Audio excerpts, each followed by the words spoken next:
안녕하세요. 오늘도 사연살롱을 찾아주셔서 감사합니다. 저는 최근 아주 다사다난한 일을 겪은 30대 여자입니다. 참, 결혼, 시집, 친정 이런 말들 들으면 20대만 해도 나와는 먼 일이겠거니 생각하고 살았는데 막상 제가 결혼을 하고 아이를 낳는 시기에 접어들다 보니 이 얘기들이 그렇게나 마음에 와닿을 수가 없더라고요. 제 사연도 한번 소개해 볼까 합니다. 제가 남편을 만났을 때부터 이야기를 시작해 보아야 할 것 같아요. 제가 남편을 만난 건 25살 때였어요. 당시 전문대를 졸업하고 고객 응대하는 일을 하고 있었는데요. 제가 근무하는 회사는 피부 미용기기를 판매하는 중소기업이었고 작은 회사이다 보니 사실상 고객 응대 업무뿐 아니라 여러 가지 다른 업무들도 같이 하게 됐어요.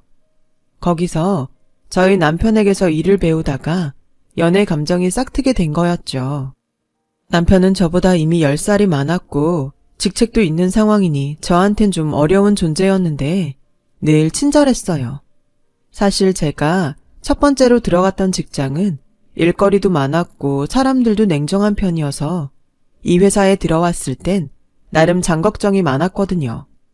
그런데 막상 이 회사에 들어와 보니 사람들도 좋았고 특히 남편이 저를 알게 모르게 잘 챙겨줘서 일하는데 기운이 빠지기보단 힘이 날 때가 많았어요. 나중에 알고 보니 그게 다 저에게 감정이 있어서 유독 잘해준 것이었지만요. 그러던 어느 날 남편과 우연히 단 둘이 밥을 먹는 기회가 생겼어요. 술이 들어가니까 일에 관련된 대화가 어느새 사적인 영역으로 향하더라고요. 남자친구는 있었냐? 어떤 사람이었냐? 좋아하는 취미가 무엇이냐? 회사에선 주고받지 않았던 대화를 하게 됐고 그날이 어쩌다 보니 저희의 1일이 되었습니다. 바로 연애 시작날이었죠. 남편과의 연애는 2년 정도 이어졌는데 남편은 연애하는 동안 저를 한 번도 실망시키지 않았어요. 유미야, 우리 오늘은 너 가고 싶다 했던 돈가스집 갈까? 거기? 에이, 거기 맛집이라 줄 서야 하는데 자기 배고프다며. 다른 데 가자. 여기 근처에도 먹을 데 많아. 그리고 지금까지 내가 먹고 싶은 것만 먹었잖아. 오늘은 오빠 먹고 싶은 거 먹으면 안 돼? 아니야, 너 저번 주부터 그 돈가스집 가고 싶다고 했잖아. 좀 기다리는 건 상관없어. 우리 이번 주에 일에 치여서 데이트도 제대로 못했는데 너 먹고 싶은 걸로 맛있는 거 먹어야지. 사소한 거라도 남편은 항상 제가 우선순위인 사람이었어요.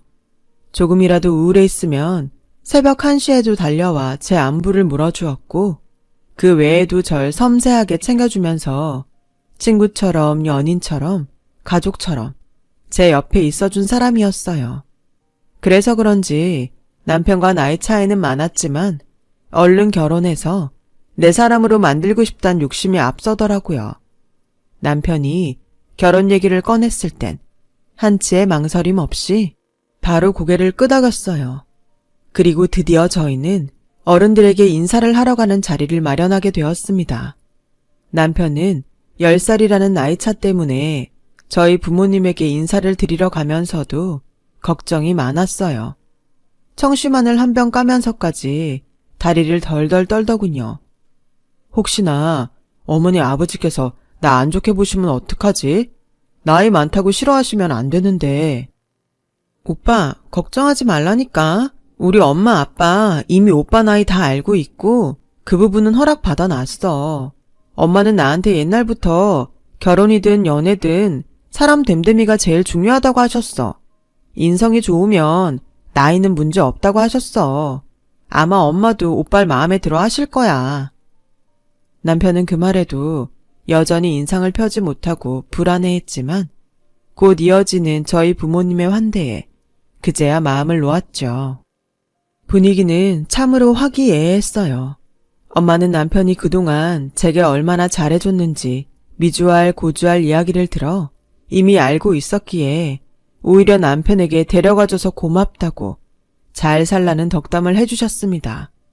무뚝뚝한 아빠도 별 말씀은 안 하셨지만 마음에 들어하는 눈치셨어요. 그런데 문제는 시댁이었어요. 솔직히 저도 남편처럼 걱정이 되긴 했어요. 남편 집안이 대대로 유산을 물려받아 돈이 많은 집안이라 들었거든요. 남편이 이 부분에 대해 상세하게 얘기해 주진 않았지만 시아버지 또한 유산을 잘 관리해 사업체를 성공적으로 운영하셨다는 걸 들어서 저도 모르게 긴장이 되더라고요. 그래, 네가 유미라고? 너 격리라 했니? 사무실에서 뭔 일 한다고 했지? 아, 맞다. 고객응대인지 뭔지 그거 한다 했지? 그래, 어머니랑 아버지는 뭐 하시고? 예비시댁에 도착해 무릎을 바닥에 붙이기도 전 그쪽에서 폭격기 같은 질문이 우르르 쏟아졌어요. 처음 봤으면 여기까지 오느라 고생 많았다. 추운이 얼른 들어와라. 이런 말이 먼저 나와야 맞을 텐데 그건 일절 생략되어 버렸고 정신없이 날라오는 시어머니의 질문들에 대답하기가 바빴죠. 그래도 어른들 뵈러 온 자리니 최대한 성심성의껏 대답했던 것 같아요. 저희 아빠는 운전기사이고 엄마는 백화점에서 일을 하세요. 그 연세에 백화점에서 일? 무슨 일을 하시는 거니? 저희 엄마는 청소하고 계세요. 일한 지 오래되셨어요. 뭐? 청소? 청소라는 말을 듣자 시어머니의 표정은 순식간에 굳어져 버렸어요. 옆에 있던 시아버지도 좀 안절부절 못하는 눈치셨어요. 아마 시어머니의 표정을 보고 그러시는 듯 했어요. 시어머니는 앞에서 제게 대놓고 말하진 못했지만 뒤에서 남편을 통해 결혼을 허락하지 못하겠다고 하셨습니다. 이유는 제 가정 환경이 좋지 않아 행실도 바르지 않을 것 같다는 게 그 이유였습니다. 여자면 나중에 애도 낳아서 키워야 할 텐데 걔 엄마가 청소부이고 아버지가 그 직업이면 얼마나 사는 게 고단하고 힘들었겠니? 안 봐도 뻔하다. 그런 집에서 자랐으면 제대로 뭘 배우지도 못했을 거야. 그러니 니네 회사에서도 그런 업무나 하고 있는 거 아니겠니? 내가 걔를 나쁘게 보는 게 아니라 현실이 그렇단 거야. 아들, 엄마 말 들어라. 엄마 말 들어서 손해볼 거 하나 없어. 내가 봤을 땐 그 앤 결혼감으로는 아니다. 분명 네 인생에 재만 뿌릴 여자야. 우리 집안 재산 보고 오네라고. 그리고 저번에 인사 올 때 잠깐 봤는데 꼴도 영. 그런 자리에 오는 거면 잘 차려입고라도 올 거지. 깨제제해선 나이가 너보다 더 들어 보이더라. 우연히 듣게 된 시어머니와 남편의 통화 내용은 말 그대로 가관이었어요. 어떻게 한 번 본 사람한테 그런 모질고 매정한 말을 쏟아낼 수 있는지 너무 상처받아 그 길로 저는 울면서 집에 와 이 얘기를 엄마에게 털어놓지도 못하고 혼자 삭히고 또 삭혔어요. 그리고 결혼에 대해 다시 한번 생각해보게 되었어요. 오빠네 집안이 얼마나 대단스러운지는 모르겠지만 나 오빠네 집안에 기대한 거 하나도 없어. 내가 어떤 집안인지 어떻게 알아? 그리고 내가 돈을 달래 뭘 달래? 오빠만 보고 결정한 결혼인데 왜 이런 취급을 받아야 해? 우리 진짜 이제 그만하자. 이런 쓰레기 취급받으면서 나도 이젠 싫어. 하지만 그런 절 붙잡은 건 남편이었어요. 안 돼, 유미야. 난 너 없으면 정말 안 돼. 우리 엄마는 어떻게든 내가 설득해볼게. 어차피 결혼은 우리 둘이 하는 거야. 집안끼리의 결합이니 하는 건 다 옛말이라고. 한 번만 날 믿어주면 안 될까? 내가 해결할게. 나한테 맡겨. 그리고 엄마가 뭘 하시던 내가 지켜줄게. 당시 파혼하고픈 마음은 굴뚝 같았지만 남편을 너무 좋아했습니다. 그리고 남편의 말에도 설득당했고요. 누가 그랬나요? 집안끼리의 결합이 다 옛말이라고. 결혼은 우리 둘이 하는 거라고. 남편이 어떻게 설득한 끝에 무사히 결혼은 할 수 있었지만 시어머니의 무례한 행동은 상견례에서 그대로 드러났어요. 아참, 사돈, 백화점에서 청소하신다고 하셨잖아요. 혹시 거기 백화점 어디예요? 사시는 댁이 저랑 가깝다고 들어서 제가 가는 곳일 수도 있겠네요. 다른 게 아니고 저도 자주 가는 명품관이 있어서 한 달에 한두 번은 백화점을 가거든요. 그런데 어떤 백화점은 청결 상태가 좋고 어떤 데는 바닥도 더럽고 하더라고요. 사돈이 분명 청결에 애써 주시겠지만 백화점 오가는 손님들한테 청결이 중요하거든요. 근데 참, 청결 상태 엉망인 거 보면 얼마나 짜증이 나는지 아주 쇼핑할 맛이 다 떨어진다니까요. 아마 그런 백화점은 매출도 별로일 거예요. 아무튼 나중에 사돈 근무하시는 곳에서 만나뵐 날도 오겠네요. 아, 네. 저는 중랑구 쪽에 있는 A백화점에서 일하고 있어요. 오래 일하기도 했고 근무 환경도 좋아요. 항상 청결은 신경 쓰고 있어요. 제 근무지는 그렇고 나중에 좋은 곳에서 한번 뵈어요. 도무지 왜 상견례란 자리에서 엄마 근무지는 왜 물으시는 건지, 갑자기 백화점 청결 얘기는 왜 꺼내는지 기분이 확 나빠졌어요. 마치 자신이 쌓아온 불만을 청소부인 엄마에게 쏟아내는 것처럼 보였으니까요. 시어머니의 이런 어처구니 없는 행동에 저희 아버지 표정도 이내 얼어붙으셨고 남편도 못 말리겠다는 듯 옆에서 한숨을 푹 쉬어대더라고요. 이어지는 시어머니의 말은 온통 자기 집안이 얼마나 잘 사는지, 자기 아들이 얼마나 잘났는지 하는 이야기들이었어요. 그 후도 난관이 기다리고 있었어요. 저와 남편이 모은 돈으로 신혼집을 차렸는데 회사 때문에 시어머니 집과 좀 가까운 편이라 솔직히 걱정이 되더라고요. 아니나 다를까 시어머니가 어느 순간부터 너무 자연스레 저희 신혼집을 드나들었어요. 말도 없이 비밀번호를 누르고 들어오셔선 집안을 둘러보시는데 그럴 때마다 무슨 회계 감사라도 받는 것 같았습니다.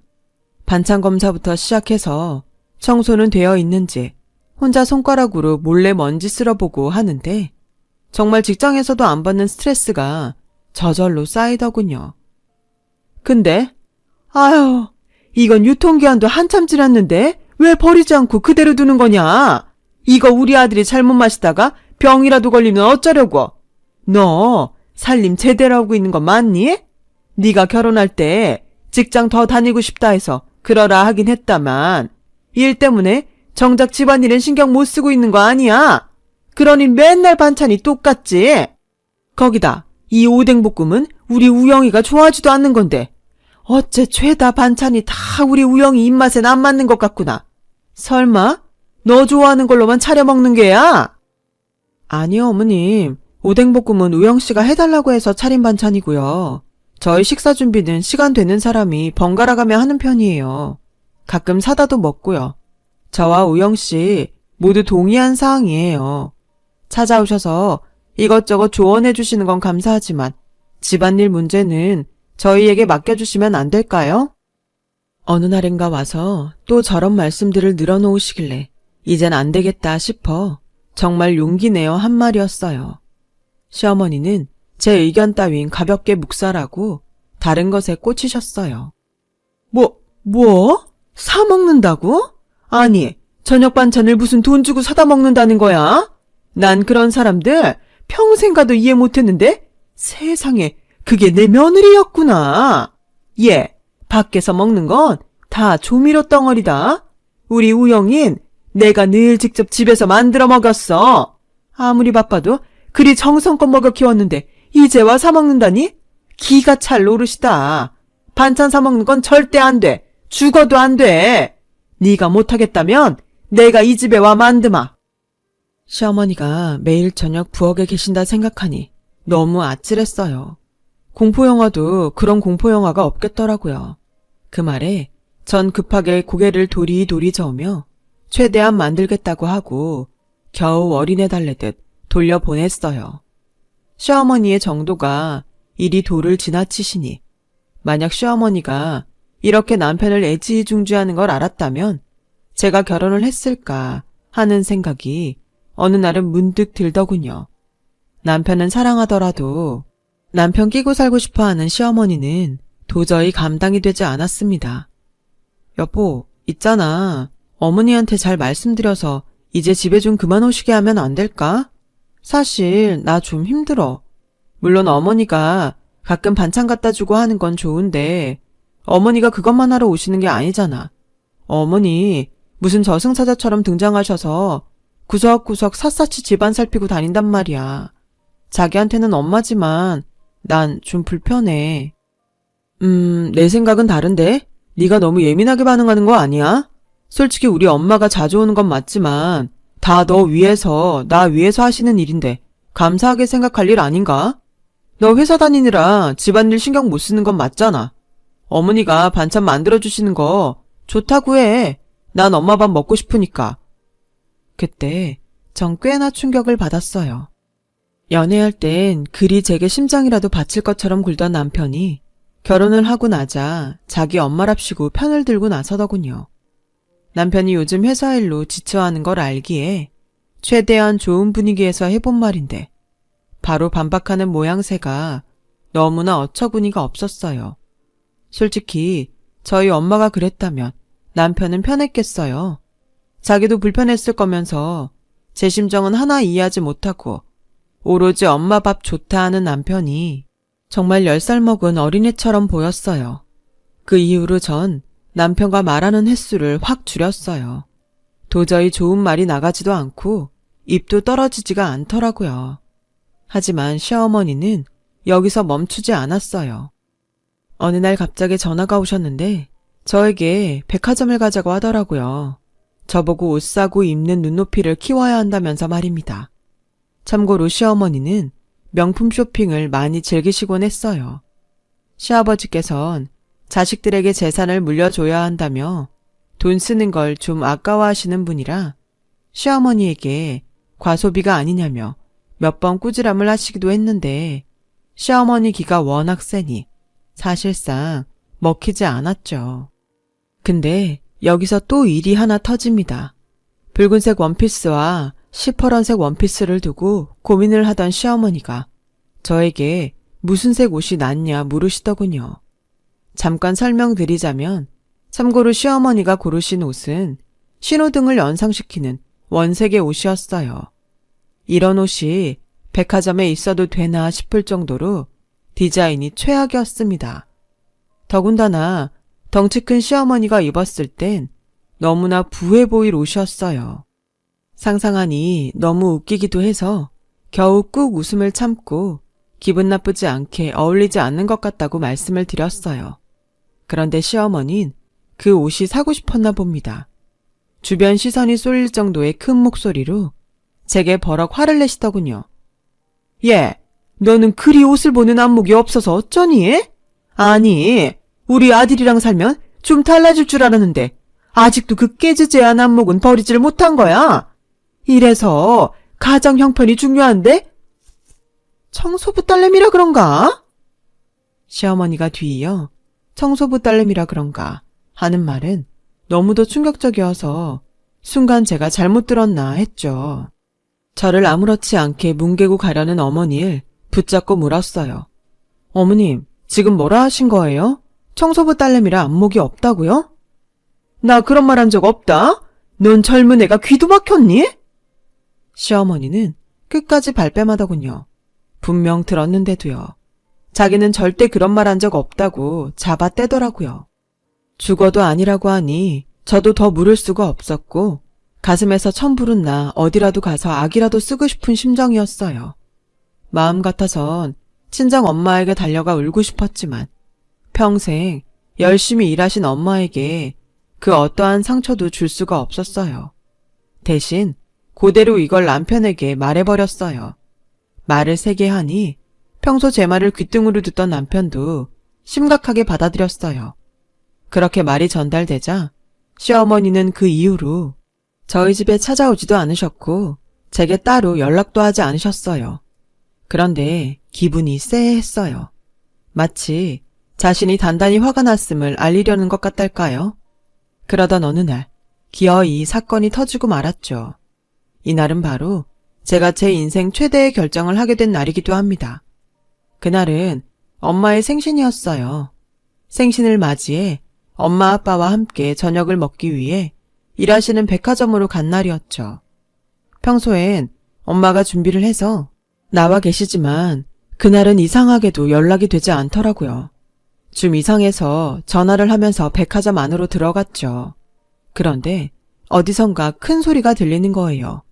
그 목소리가 무척 낯익었어요. 잠깐만요. 여기 바닥이 너무 더럽잖아요. 아니, 도대체 바닥 청소를 어찌하는 거예요? 아우, 이 먼지봐 먼지. 얼른 못 닦아요. 아니, 이 바닥 위에서 내가 쇼핑을 하고 싶겠어요?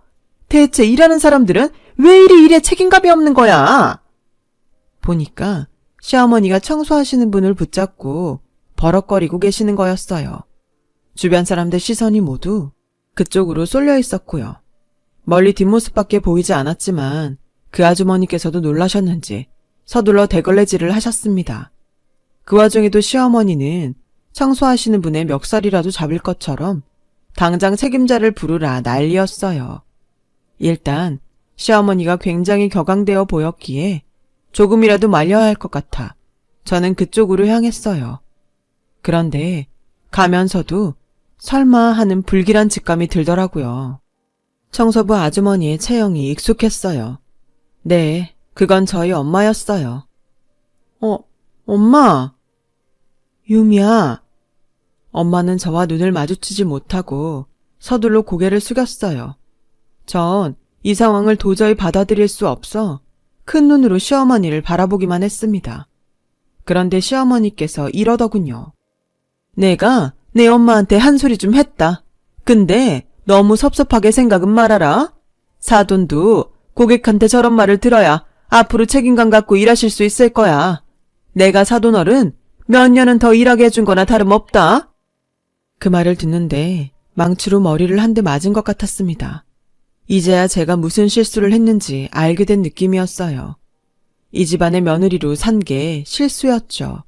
그 순간 지금껏 억누르고 억눌렀던 모든 분노가 솟구쳐 올랐고 이성을 잃어버린 전 그대로 시어머니의 멱살을 잡은 후 바닥에 패대기 쳐버렸어요.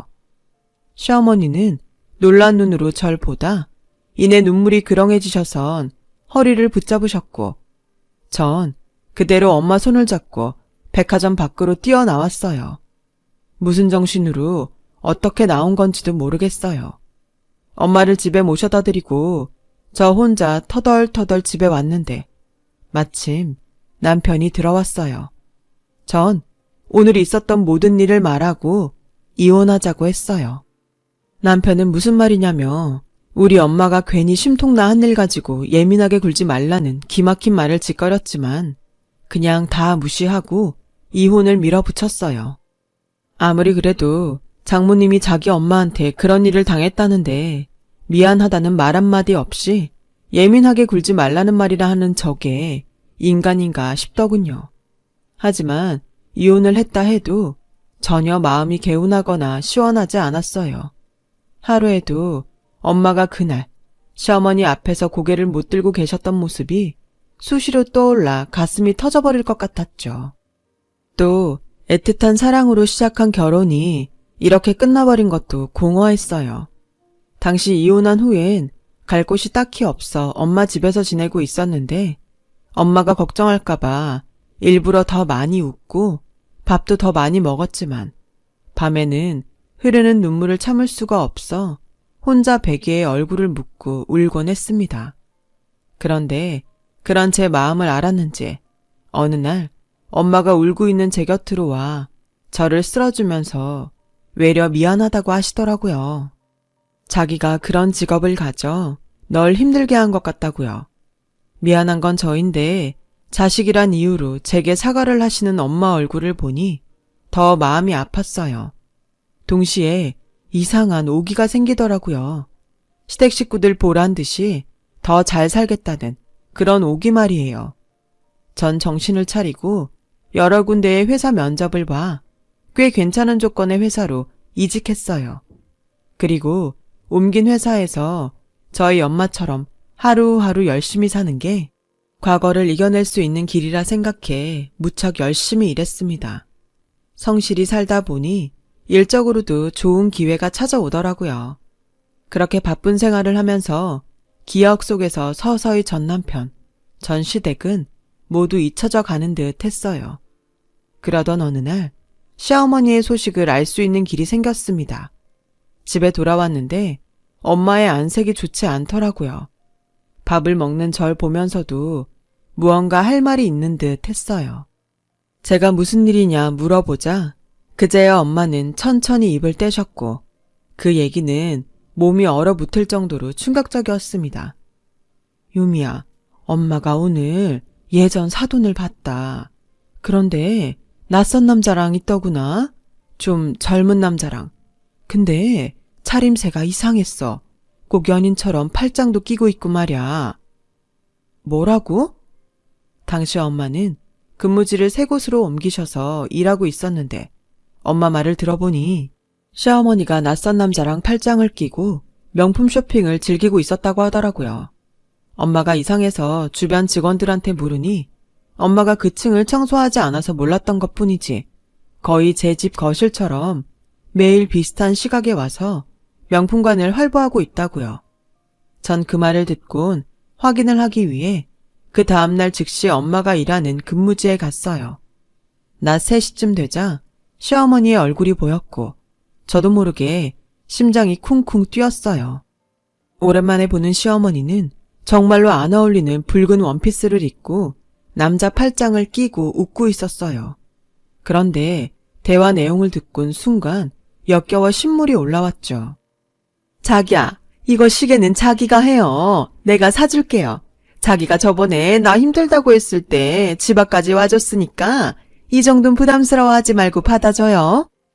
정말요? 저야 그럼 너무 좋죠. 고마워요, 누나. 잘 쓸게요. 내일 누나 환갑잔치 하잖아요. 나 거기 갈 수는 없지만 그래도 보답은 하고 싶으니까 내일 잔치 끝나고 잠깐 봐요. 우리 머물던 곳에서. 어딘지 알죠? 은밀하게 시어머니를 향해 속삭이는 그 남자는 제비 같은 놈이 분명했고 시아버지는 모를 일이 분명했습니다. 아니, 아무도 알아선 안 되는 비밀이었죠. 저는 그 다음 날이 무척 기다려지더라고요. 그리고 다음 날 만반의 준비를 하고 전 남편의 SNS를 통해 시어머니의 환갑잔치가 어디서 열리는지 알아낸 후 그곳으로 향했어요. 잔칫날 저를 본 시댁 식구들의 얼굴은 볼만했어요. 안녕하세요, 어머니. 잘 지내셨어요? 당신도 잘 지냈어? 너 여길 어떻게 알고? 아니, 네가 여길 왜 오니? 이혼했으면 곱게 가야지. 왜 내 잔칫날까지 와서 얼쩡거리고 있는 거야? 여기 너 보고 싶은 사람 없다? 당장 안 나가! 어머님, 섭섭한데요. 전 그래도 어머님 환갑 축하해드리고 싶어서 온 건데. 그럼 가볼게요. 아, 그 전에 가족분들이 이 사진은 보셔야 할 것 같아서요.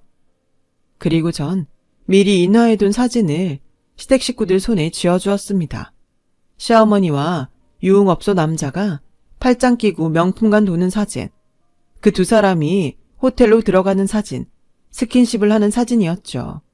사진을 확인한 시아버지의 얼굴은 곧바로 사색이 되셨고 전 남편의 입에서도 한숨이 흘러나왔어요. 당신 아직도 여기를 드나드는 거야? 끝난 게 아니었어? 여보, 용서해주세요. 내가 이렇게 무릎 꿇고 빌게요. 제발요. 그냥 한번 만난 거예요. 하도 만나달라 해서 어쩔 수 없이 저도 끌려나간 거라고요. 입 안 다물어. 어디서 천하게 그 나이 먹고 이런 남자랑 어울려 다녀? 그것도 대낮에. 사람들 보기 망신스럽지도 않았어. 당장 오늘부로 짐 싸서 나가. 돈 한 푼 안 줄 거니 그리 알고. 내 눈앞에서 당장 사라지라니까 뭐하고 서 있어. 여보, 제발요. 시아버지가 무섭게 호통을 치시자 시어머니는 무릎을 꿇고 자신을 버리지 말라며 온갖 말들을 쏟아냈어요. 전 남편은 얼굴을 감싸고 괴로워하고 있었고요. 시어머니의 통곡 소리가 울려 퍼지자 전 이걸로 됐다 싶어 거길 나와버렸어요. 제가 만든 소란이긴 했지만 더 이상 이 소란에 끼어들고 싶지 않더라고요. 그날 이후 전 남편은 제게 어쩜 그럴 수 있냐고 욕설 섞인 문자를 보내긴 했지만 가볍게 무시해줬어요. 요즘 저는 아주 잘 살고 있어요. 시원하게 복수를 해서 그런지 밥도 잘 넘어가고 잠도 잘 와요. 잊었다 해도 나름 마음에 아물지 않은 상처가 있었는데 이런 일로 복수하게 되었으니 저절로 아문 느낌입니다. 정말 사람은 자기가 하는 대로 받는 것 같아요. 지금까지 이야기 들어주신 분들 감사드립니다. 모두 마음 아프신 일 없이 평안히 지내셨으면 해요. 여러분, 사연 댓글에 응원과 현명한 조언 부탁드려요. 좋아요와 구독은 저에게 큰 힘이 됩니다. 오늘도 좋은 일 가득하세요.